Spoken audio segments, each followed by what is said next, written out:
네, 오늘은 우리 로마서 7장 우리 1절부터 6절까지 말씀이고요. 우리 말씀의 주제는 율법으로부터 자유했습니다. 네, 율법으로부터 자유했습니다. 라는 우리 말씀을 주제로 말씀을 나누도록 하겠습니다. 우리 저번 주 우리 강구 예배를 통해서 6장이죠. 로마서 6장. 하나님께 감사함에 대해서 말씀을 드렸습니다. 무엇을 가지고 감사하는가? 바로 하나님께서 바로 예수 그리스도를 보내주셔서 그 예수 그리스도를 말미암아 아담 때부터 내려왔던 죄와 사망을 끊으시고 우리에게 의롭다 하시며 또한 구원을, 영생을 선물로 주심에 대해서 우리가 감사해야 된다라는 그런 말씀으로 함께 말씀을 나눴습니다. 여러분들 6장에 보면 우리가 다 읽진 않았었지만 그 예수 그리스도에 주시는 영생의 선물, 이 선물에는 바로 율법에 대하여 죽었다라는 그 말씀을 주십니다. 바로 그 율법의 법에서 해방되어지고 그 죄에서 해방되어지는 것을 우리에게 말씀해 주시는 것이죠. 그래서 여러분들 우리가 로마서 6장 14절에 보면은 이런 말씀을 주시거든요. 죄가 너희를 주장하지 못하리니 이는 너희가 법 아래 있지 아니하고 은혜 아래 있음이라 라고 말씀하십니다. 바로 이 말, 우리가 법 아래 있지 아니하고 은혜 아래 있게 된다는 것은 예전에는 법 아래 있었다는 것이죠. 그 법이 무슨 법입니까? 율법입니다. 율법. 죽음의 법이죠. 어찌 보면 율법이라는 것은 계속 말씀을 전해드리면 우리가 죄를 깨닫게 하고 죄가 죄되게 하는 하나님의 법입니다. 근데 우리가 인간이 완전히 의로우면 상관이 없죠. 율법하고는 상관이 없습니다. 우리가 죄를 안 지으면 율법은 우리를 괴롭히는 게 될 수가 없죠. 하지만 우리가 이제 원죄가 있고 죄성이 우리 안에 있다 보니까 시시때때로 계속 우리가 죄에 이끌리고 죄의 유혹을 받습니다. 그때마다 율법이 우리를 계속 찌르는 것이죠. 바로 율법에 대해서 죽었다. 또 죄에 대해서 죽었다 함은 어떤 의미인지 바로 우리가 읽었던 오늘의 말씀을 통해서 설명을 해주시고 있는 겁니다. 바로 우리가 율법과 죄에 죽었다라는 개념에 대해서 주제를 가지고 우리가 오늘 말씀을 통하여 살펴보고자 하는 것이죠. 그러면서 오늘 우리 읽었던 말씀 1절부터 우리 3절에 보면 비유를 통해서 우리에게 말씀해 주십니다. 먼저 1절에 보면 그러죠. 형제들아 내가 법 아는 자들에게 말하노니 너희는 그 법이 사람이 살 동안만 그를 주관하는 줄 알지 못하느냐. 자, 이 법은 무슨 법이죠? 율법이죠. 율법을 아는 자들에게, 율법을 가지고 있는 자들에게 지금 말하고 있는 것입니다. 그러면서 2절 말씀부터 3절 보면은 이제 그 결혼한 부부에 대해서 예를 듭니다. 여러분 결혼이라는 것은 둘이 하나가 되는 의식입니다. 예식이죠. 그래서 서로 하나가 된다는 것을 공포하는 겁니다. 곧 결혼 후에는 서로가 자기 마음대로 하면 안 되는 거죠. 만약에 결혼을 했는데 남편이든 아내든 자기 마음대로만 하려고 한다고 한번 생각해 보세요. 그럼 그 결혼이 피곤합니다. 그리고 굉장히 고달플 겁니다. 이처럼 결혼이라는 것은 서로가 서로를 섬겨주고 서로가 서로를 아껴주고 서로가 서로를 용납해주는 그런 관계여야 되는 것이죠. 그런데 여러분들 한쪽이 되게 강해요. 한쪽이 너무너무 강해요. 그러면 다시 말씀드리지만 굉장히 다른 한쪽이 피곤하게 되는 것이죠. 오늘 이제 결혼에 대한 관계를 예를 들면서 설명해 주시는 것은 바로 그런 거죠. 남편이라는 역할에 율법이 있었습니다.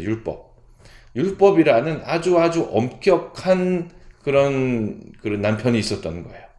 그 신부인 우리 인간이 이 남편인 율법이 너무너무 엄격하니까 어떻게 해요? 피곤하고 지치고 힘든 거예요. 평안이라는 것을, 안식이라는 것을 누리지 못하는 것이죠. 근데 여러분들 이 결혼의 관계가 깨지려면 두 가지 방법이 있죠. 어떤 것이 있습니까? 첫 번째는 바로 이혼입니다. 이혼. 근데 여러분들 이혼은요, 이 당시 유대사회, 오늘 말씀이 쓰여진 이 당시에 보면은 누구에게 불리했느냐 하면 여인에게 불리했어요. 남자에게는 그렇게 불리하지가 않았습니다. 남자는 이혼을 해도 경제적인 활동, 또 재혼, 여러분들 이 모든 것에 대해서 되게 자유했습니다. 그런데 이 여인의 입장에서 보면 이혼이라는 것은 너무너무 힘든 거예요. 이혼했다고 해서 마음대로 재혼을 할 수 있는 것도 아니고요. 경제적인 활동을 할 수 있는 것도 아니고요. 굉장히 어려움을 당하는, 또 그 이혼했다는 것 자체가 굉장히 부끄럽고 주위 사람들로부터 손가락질 당할 그런 시대에 그렇게 살았던 거야. 아마 옛날 예전 우리나라도 이런 비슷한 문화였을 거예요. 그러니까 남성이 굉장히 우월한 그런 문화 속에서 있는 곳이 그렇죠. 그렇다면 이혼은 결국엔 그래요. 자유롭지 못합니다. 이혼을 해도 남편에서 이제 자유롭지가 못하는 거예요. 진정한 자유를 느끼지 못하는 것이죠. 그럼 뭐가 있죠? 또 한 가지는 사별입니다. 어느 한쪽이 죽는 것이죠.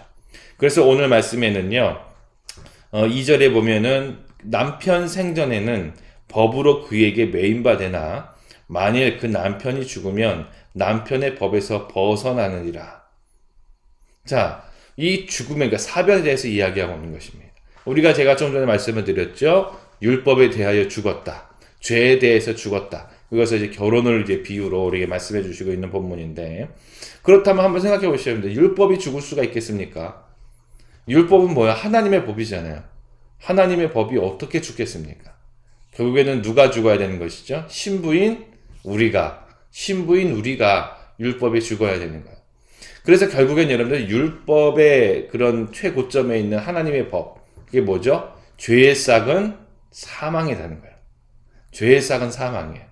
결국에는 우리가 죽어야지만 그 율법, 그러니까 우리가 심판을 받아야지만 그 율법을 어찌 보면은 율법에서 해방될 수가 있는 것이죠. 근데 문제는 뭐 그런 겁니다. 우리가 그렇게 죽을 수는 없잖아요. 그래서 하나님께서 예수 그리스도를 이 땅에 보내게 되신 것이죠. 우리가 이 로마서 서두부터 계속 말씀을 해왔습니다.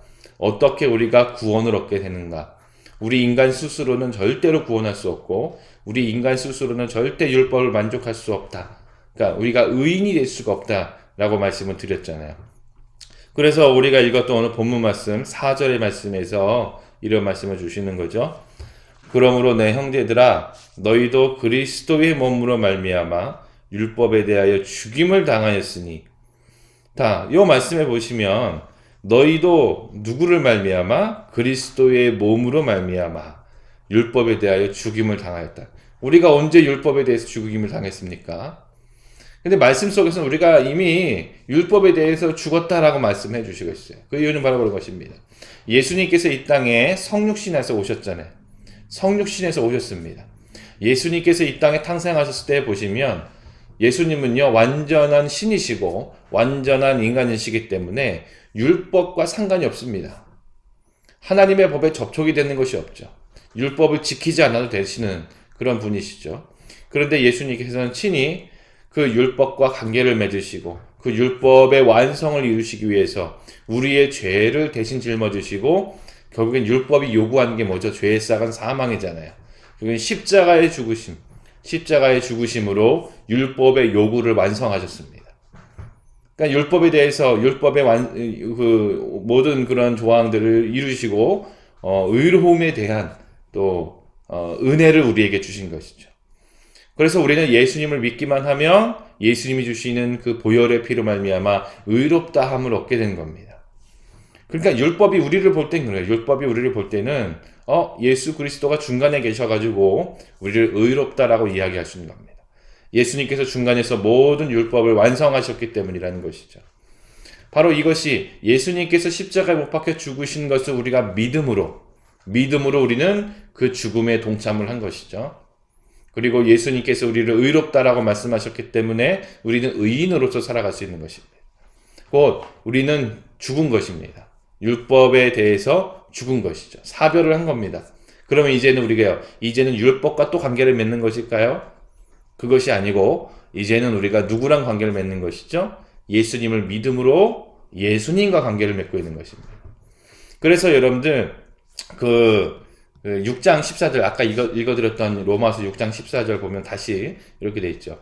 죄가 너희를 주장하지 못하리니 이는 너희가 법 아래 있지 아니하고 은혜 아래에 있음이라.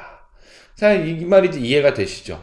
죄가 이제 우리를 주장하지 못합니다. 죄는 뭐예요? 죄의 싹은 사망이죠. 너 이제 죽어야 돼 라고 우리에게 주장하지 못한다. 왜 그런가 하면 예전에는 우리가 율법에 매여 있는 종이었지만 이제는 그 율법에서 벗어나서 은혜 아래 있다. 예수 그리스도의 자녀다라는 것입니다. 예수님 안에 있다는 거예요. 그러므로 우리는 예수님을 믿고 예수님을 따르면 여러분들 바로 율법에서 해방되며 구원의 삶을 살아갈 수 있다는 것이죠. 그럼 여기서 여러분 우리가 질문이 있습니다. 그럼 율법을 완전히 끝난 건가요? 그렇게 한번 생각해 볼 수가 있는 것입니다. 그러면 이제 우리가 구원파 얘기 많이 들어보죠. 구원파는 그래요. 구원파는 우리가 일생 속에서 단 한 번만 믿음으로 고백하고 내가 구원을 받았다라는 확신을 갖는다면 이 이후에는 어떤 회개도 필요 없고 내가 살인죄를 지어도 내가 도둑질을 해도 절대로 이 구원은 나에게서 떠나가지 않는다라고 주장하는 게 구원파입니다. 굉장히 위험한 잘못된 믿음을 가지고 있는 것이죠.